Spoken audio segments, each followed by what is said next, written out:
அனைவருக்கும் வணக்கம். இந்த வீடியோ என்ன பார்ப்போம்னா, ஆடி மாதம் மகராசி பலனை பற்றி தான் பார்க்குறோம். 2026 ஆடி மாதத்தில் மகர ராசிக்கு எப்படி இருக்குன்னு சொல்லி பார்க்கலாம். ஆடி மாதத்தில் சூரியன் உங்கள் ராசிக்கு 7ஆம் இடமான கடக ராசியை சஞ்சரிக்கிறாரு.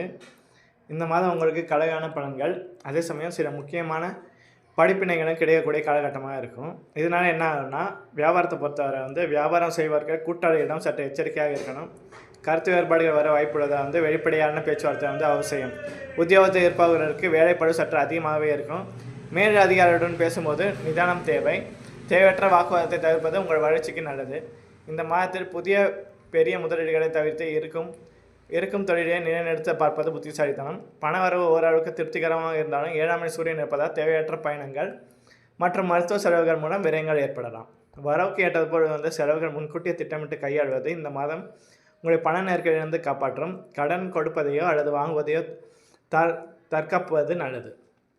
கணவன் மனைவியிடையே சிறு சிறு கருத்து வேறுபாடு தோன்றி மறையும். ஒருவர் விட்டு கொடுத்து செல்வது குடும்ப அமைதியை காக்கும். துணையின் ஆரோக்கியத்தில் தனி கவனம் செலுத்த வேண்டி வரலாம். நண்பர்கள் மற்றும் உறவினர் பேசும்போது வார்த்தைகளில் கவனம் தேவை.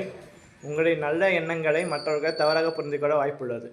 உஷ்ணம் சம்பந்தப்பட்ட உபாதைகள், கண்ணெரிச்சிகள் அல்லது வயிற்று உபாதைகள் வரக்கூடும். வேலைப்பழு காரணமாக மன அழுத்தம் ஏற்படலாம். முறையான உணவு பழக்கம், போதிய ஓய்வும் இந்த மாதம் மிக மிக அவசியம்.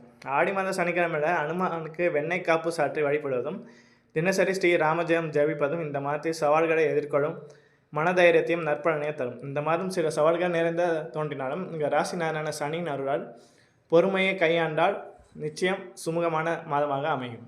நன்றி.